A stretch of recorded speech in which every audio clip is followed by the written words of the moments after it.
दोस्तों, सावन 2024 का पवित्र महीना चल रहा है और कैलाश पर्वत के शांत और दिव्य वातावरण में भगवान भोलेनाथ और माता पार्वती बैठे हुए थे।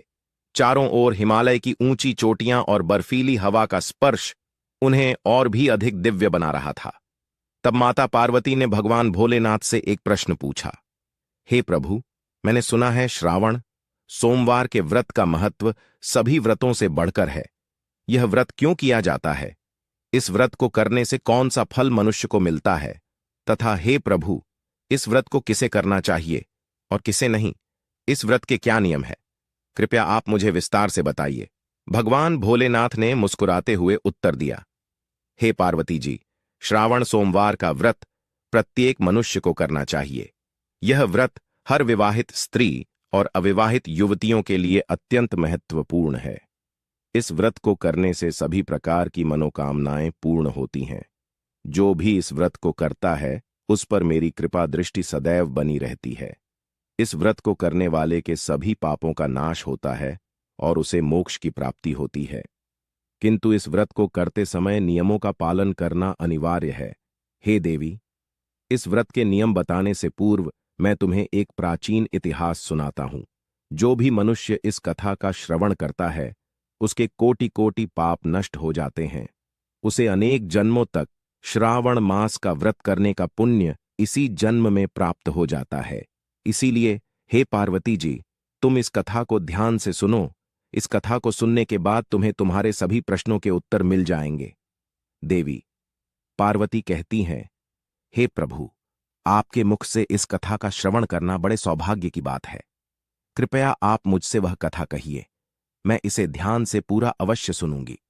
तब भगवान भोलेनाथ और माता पार्वती को वह कथा सुनाने लगते हैं। बहुत समय पहले की बात है। उत्तर देश में एक अत्यंत शोभायमान नगरी थी। उस नगरी में एक किसान रहता था जिसका नाम दौलत था। दौलत का व्यापार बहुत ही सफल था और उसे समाज में काफी मान सम्मान प्राप्त था। उसके पास बहुत धन दौलत थी, परंतु वह अपने धन का उपयोग अच्छे कार्यों में करता था। दौलत की एक सुंदर पत्नी थी जिसका नाम फूला देवी था। फूला देवी एक पतिव्रता स्त्री थी और अपने पति की बहुत सेवा करती थी। वह हमेशा भगवान भोलेनाथ की आराधना में लीन रहती थी और उनके आशीर्वाद की कामना करती थी। दौलत और फूला देवी दोनों ही भगवान भोलेनाथ के बड़े भक्त थे और वे नित्य भगवान भोलेनाथ की आराधना किया करते थे। फिर जब श्रावण का महीना शुरू होने वाला होता है, तो फूला देवी ने एक दिन अपने पति से कहा, हे स्वामी, मैं श्रावण सोमवार का व्रत करने की सोच रही हूं। इस व्रत के बारे में मैंने सुना है कि इसे करने से भगवान भोलेनाथ की कृपा प्राप्त होती है और सभी मनोकामनाएं पूर्ण होती हैं। आप भी इस व्रत को करें, जिससे हमारे जीवन में सुख शांति बनी रहे। दौलत ने अपनी पत्नी की बात सुनकर उत्तर दिया, फूला देवी, मैं तुम्हारी बात से सहमत हूं। हम दोनों मिलकर इस व्रत को करेंगे और भगवान भोलेनाथ का आशीर्वाद प्राप्त करेंगे। श्रावण मास का पहला सोमवार आया। सुमन ने पूरे विधि विधान से व्रत रखा। उसने सुबह स्नान करके भगवान भोलेनाथ की पूजा की। दौलत ने भी व्रत रखा और भगवान भोलेनाथ की आराधना की। इस प्रकार से फूला देवी और दौलत प्रत्येक श्रावण सोमवार के दिन भगवान शिव की पूजा आराधना किया करते और उपवास रखते थे। किंतु एक दिन उन दोनों से बड़ी भूल हुई। श्रावण महीने के एक सोमवार के दिन सुबह के समय फूला देवी का पति काम से अत्यंत व्याकुल हुआ जा रहा था। उसने अपनी काम इच्छा को पूर्ण करने के लिए सोमवार के दिन सुबह ही अपनी पत्नी के साथ संबंध स्थापित किया। यह बात उसे ज्ञात नहीं थी कि श्रावण सोमवार के व्रत के दिन ऐसा करना व्रत को भंग करने के समान होता है। जब दौलत ने श्रावण सोमवार के दिन फूला देवी के साथ संबंध बनाया, तो उसी क्षण उसका व्रत टूट गया और उसे महापाप लगा। फिर दूसरे दिन दौलत ने अपने व्यापार के सिलसिले में एक योजना बनाई। वह व्यापार करने के लिए विदेश जाना चाहता था। दौलत ने विदेश जाने के लिए नदी के मार्ग से जाने का निश्चय किया। इसीलिए अपने सेवकों से कहा, हे सेवकों, हमें व्यापार के लिए दूसरे देश जाना है, इसीलिए तुम नाव लेकर आओ। फिर जब दौलत अपने व्यापार के लिए जाने लगा, तब फूला देवी ने उससे कहा, हे स्वामी, आप सुरक्षित जाइए और जल्दी लौटकर वापस आइए। मैं आपका इंतजार करूंगी। तब दौलत कहते हैं, हे फूला देवी, तुम चिंता मत करो, मैं विदेश में चीजें बेचकर जल्दी से लौटकर आ जाऊंगा। फिर दौलत नौका में बैठकर नदी के रास्ते से विदेश जाने के लिए निकला। बहुत समय तक सफर करने के बाद अचानक से नदी में एक भयंकर तूफान आ गया। यात्रा के दौरान उसकी नाव एक भयंकर तूफान में फंस गई। उनकी नाव भयानक बवंडर में फंसकर डूबने लगी। नाव में फंसे सभी लोग जोर जोर से चीखने चिल्लाने लगे और फिर कुछ समय बाद वह नाव उन सभी के साथ नदी में डूब गई। इधर जब उसके पति की नाव डूबने का समाचार सुमन को मिला तो वह बहुत दुखी हो गई और जोर जोर से रोने लगी। फूला देवी की सास भी बहुत दुख से शोक विलाप करने लगी। फूला देवी की सास ने क्रोध में आकर फूला देवी से कहा, अरे पापिनी, तेरे ही पाप के कारण आज मेरे बेटे की नाव डूब गई है। तूने अवश्य ही कोई महापाप किया होगा। तब फूला देवी कहती हैं, हे सासू मां, आप यह क्या कह रही हैं? मैंने कोई पाप नहीं किया है। मैं एक सच्ची पतिव्रता नारी हूं। मैंने कभी अपने पति के लिए अशुभ विचार नहीं किया। फूला देवी की सास कहती है, अरे तू बहुत भोली बन रही है। मैं सब जानती हूं। तेरी जैसी पापिनी स्त्रियों के पति जवानी में ही मर जाते हैं। तूने ही कोई ना कोई घोर पाप किया है, जिस कारण से तू विधवा हो गई है। अब तू इस घर में निवास नहीं कर सकती, इसीलिए शीघ्रता से इस घर को छोड़कर चली जा। फूला दे वी कहती है, हे सासू मां, अब मैं कहां जाऊं? मेरे पति के अलावा इस दुनिया में मेरा कोई नहीं है। कृपया आप मुझे घर से ना निकालिए। मुझे विश्वास है कि मेरे पति जीवित हैं और वे जरूर लौट कर आएंगे। फूला देवी की सास कहती है, अरे तू मेरे बेटे को खा गई और कह रही है कि मैं तुझे इस घर में रहने दूं। तू अब यहां से निकल और कहीं पर भी चली जा। चाहे तो जिस नदी में डूबकर तेरा पति मर गया है वहीं जाकर तू भी मर जा। इतना कहकर फूला देवी की सास ने उसे के मारकर घर से निकाल दिया। फूला घर से निकलकर चली जाती है। चलते चलते वह एक जंगल में पहुंच जाती है। उसी जंगल में एक विशाल काय वृक्ष होता है। उस वृक्ष के नीचे फूला को एक प्राचीन शिव मंदिर दिखाई पड़ता है। फूला उस मंदिर के पास जाती है तो देखती है उस स्थान पर कोई नहीं है। फूला शिवलिंग के पास जाती है और भगवान शिव से प्रार्थना करने लगती है, हे प्रभु, मुझसे ऐसी क्या भूल हो गई जिसका मुझे इतना बड़ा दंड मिल गया? हे भोलेनाथ, आप तो दया के सागर हैं, समस्त चराचर को माफ कर देते हैं। फिर मेरे द्वारा ऐसा क्या पाप हो गया जो क्षमा के योग्य नहीं था? हे प्रभु, कृपया मुझे मेरी भूल के लिए क्षमा करें और मेरे पति की रक्षा करें। फूला देवी वहीं बैठकर बहुत देर तक रोने लगती है, लेकिन भगवान शिव उसका जवाब नहीं देते हैं। तब फूला देवी सोचती हैं, यदि मेरे पति की मृत्यु के लिए मैं ही हूं तो मूवित अधिकार नहीं। पतिव्रता स्त्री उसके पति के साथ ही मर जाना चाहिए। फिर फूला अपने प्राण त्यागने के बारे में सोचने लगती है। वह भगवान शिव से कहती है, हे प्रभु, मेरे द्वारा जो भी पाप हुए हैं उसके लिए मुझे क्षमा करो। अब मैं अपने प्राण देने जा रही हूं। मैं उसी नदी में कूदकर अपने प्राण दे दूंगी जिसमें मेरे पति की नाव डूब गई है। ऐसा निश्चय करके सुमन उस नदी के पास पहुंच जाती है जिसमें उसके पति की नाव डूबी थी। ऊपर से भगवान भोलेनाथ यह सब कुछ देख रहे थे। जब फूला उसके किनारे पहुंच गई और उसमें कूदने लगी, तभी भगवान भोलेनाथ एक साधु का भेष धारण करके उस स्थान पर प्रकट होते हैं और फूला से कहते हैं, हे पुत्री, रुक जाओ, ये क्या अनर्थ कर रही हो? फूला देखती है एक साधु महाराज उसे रोकने का प्रयास कर रहे हैं। फूला कहती है, हे मुनिवर, मुझे ना रोकिए, मुझे जीवित रहने का कोई अधिकार नहीं है। मेरे पति इसी नदी में डूबकर परलोक जा चुके हैं, इसीलिए अब मैं उनके पीछे जा रही हूं। तब साधु मुनि कहते हैं, हे पुत्री, रुक जाओ, किसी भी मनुष्य को स्वयं के प्राण लेने का अधिकार नहीं है। यह महापाप कहां गया है? यह बात सुनकर फूला कहती है, हे साधु जी, ना जाने मेरे द्वारा कौन सा पाप हो गया है जिस कारण से मेरे पति मुझे छोड़कर परलोक चले गए हैं। तब वे साधु कहते हैं, हे पुत्री, मैं तुम्हारे बारे में जानता हूं, इसीलिए तुम चिंता और शोक छोड़ दो।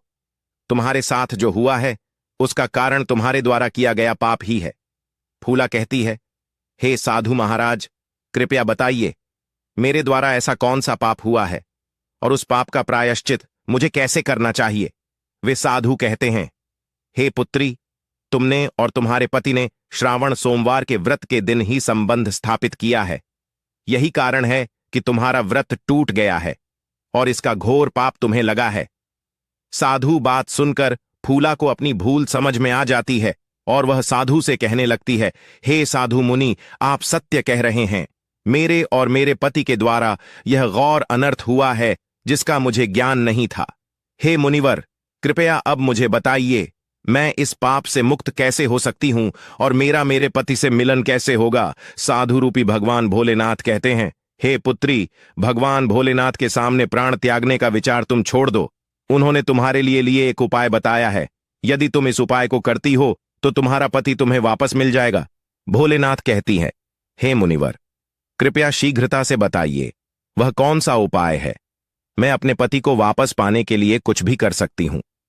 तब वह साधु मुनि कहते हैं, हे पुत्री, यदि तुम अगले श्रावण सोमवार का व्रत विधिपूर्वक करोगी और ब्रह्मचर्य का पालन करोगी तो निश्चित ही तुम्हारा व्रत सफल हो जाएगा और भगवान भोलेनाथ की कृपा से तुम्हें तुम्हारा पति वापस मिल जाएगा। फूला देवी ने साधु मुनि के चरणों में गिरकर कहा, हे महाराज, मैं आपकी बात मानूंगी और अगले साल श्रावण सोमवार का व्रत करूंगी। साधु ने उसे आशीर्वाद दिया और कहा, तुम्हारा पति तुम्हें अवश्य वापस मिलेगा। भगवान भोलेनाथ की कृपा से सब कुछ ठीक हो जाएगा। फिर वे साधु उस स्थान से अंतर्ध्यान हो जाते हैं। उस साधु का अचानक से अदृश्य हुआ देखकर फूला देवी अचंभित हो जाती है। उसे समझ में आ जाता है कि साक्षात भगवान भोलेनाथ ही उसे दर्शन देने के लिए आए थे। फूला देवी ने भगवान भोलेनाथ की बात मानी और शिव मंदिर में 1 साल तक रही। उसने ब्रह्मचर्य का पालन करते हुए व्रत किया और श्रावण मास के आने का इंतजार किया। उसने दिन रात भगवान भोलेनाथ की आराधना की और अपने पति की सुरक्षा के लिए प्रार्थना की। अगले साल श्रावण मास आया और सुमन ने विधिपूर्वक किया। उसने ब्रह्मचर्य का पालन करते हुए भगवान भोलेनाथ की पूजा की और अपनी मनोकामना पूरी होने की प्रार्थना की। व्रत के बाद भगवान भोलेनाथ प्रकट हुए और उसे दर्शन देकर कहा, हे पुत्री, तुम्हारी भक्ति और पूजा से मैं प्रसन्न हूं। तुम्हें जो भी वर चाहिए मांग लो, मैं तुम्हारी मनोकामना को अवश्य पूर्ण करूंगा। तब भोलेनाथ कहती है, हे प्रभु, मेरे ही पाप के कारण मेरे पति से वियोग हो गया है। कृपया मुझे मेरा पति लौटा दो। फिर भगवान भोलेनाथ कहते हैं, हे पुत्री, तुम्हें तुम्हारा पति अवश्य प्राप्त हो जाएगा। अब तुम शीघ्रता से नदी के पास जाओ, तुम्हारा पति तुम्हें नदी के पास ही मिलेगा। इतना कहकर भगवान भोलेनाथ अंतर्ध्यान हो जाते हैं। फूला देवी भगवान भोलेनाथ को प्रणाम करती है और दौड़ती हुई नदी के पास गई और देखा कि उसका पति दौलत नाव में बैठकर आ रहा है। अपने पति को जीवित देखकर फूला देवी बहुत प्रसन्न हुई। फिर दौलत नाव से किनारे पर आ गया और नाव से उतरकर उसने फूला देवी को देखते ही कहा, फूला देवी, भगवान भोलेनाथ ने हमारी रक्षा की है। मैं तुम्हारे पास वापस आ गया हूं। फूला अपने पति को देखकर बहुत प्रसन्न हुई और उसने भगवान भोलेनाथ का धन्यवाद किया।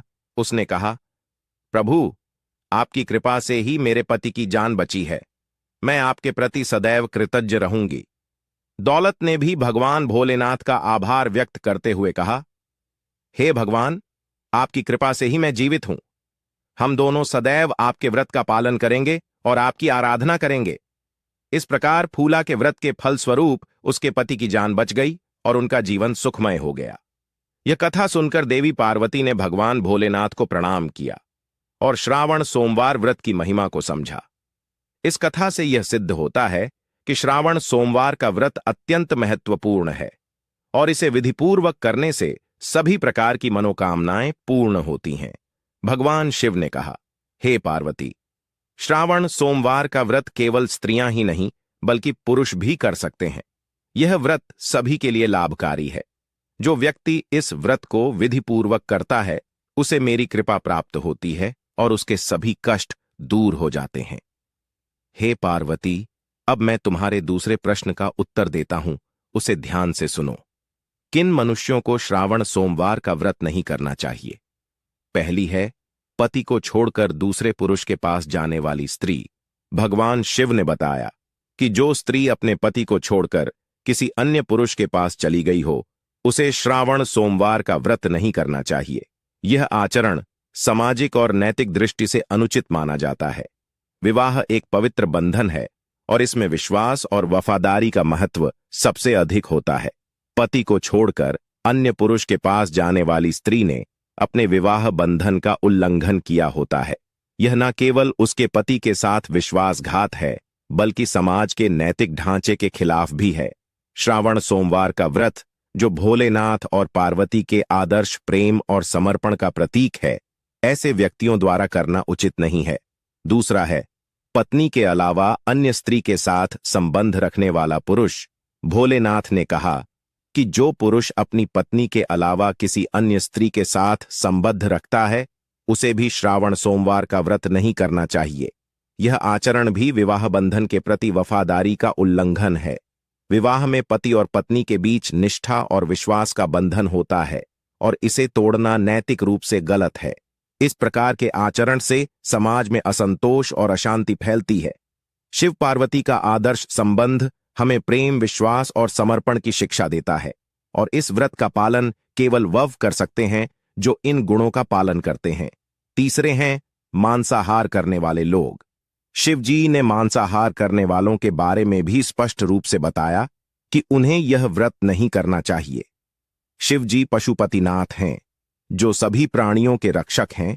वे किसी भी प्राणी के प्राण लेने से क्रोधित हो जाते हैं। मांसाहार से प्राणियों की हत्या होती है और यह भगवान शिव के सिद्धांतों के विपरीत है। मांसाहार करने वाले लोग व्रत के पवित्र उद्देश्य को समझने और पालन करने में असमर्थ होते हैं।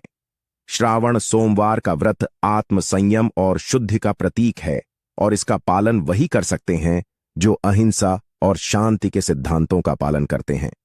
चौथी है पति का अपमान करने वाली स्त्री।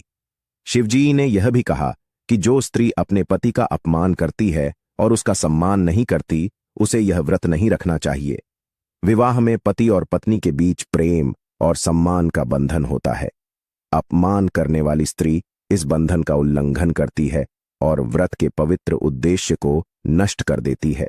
यह व्रत पति पत्नी के बीच प्रेम और सम्मान को बढ़ाने के लिए होता है। अपमान करने वाली स्त्री न केवल अपने पति का बल्कि स्वयं का भी अपमान करती है। शिव जी के अनुसार ऐसे व्यक्तियों को श्रावण सोमवार का व्रत नहीं करना चाहिए, क्योंकि वे इसके मूल उद्देश्य को समझने और करने में असमर्थ होते हैं। पांचवी है कपट भाव और बुरा आचरण रखने वाली स्त्री। जो स्त्री मन में कपट भाव रखती हो और दूसरों के साथ बुरा आचरण करती हो, उसे भी श्रावण सोमवार का व्रत नहीं करना चाहिए। कपट और बुरे आचरण से यह व्रत अधूरा और निष्फल हो जाता है। व्रत का उद्देश्य आत्म संयम और आत्म शुद्धि है, और इसका पालन वही कर सकते हैं जिनका मन और आचरण शुद्ध और पवित्र हो।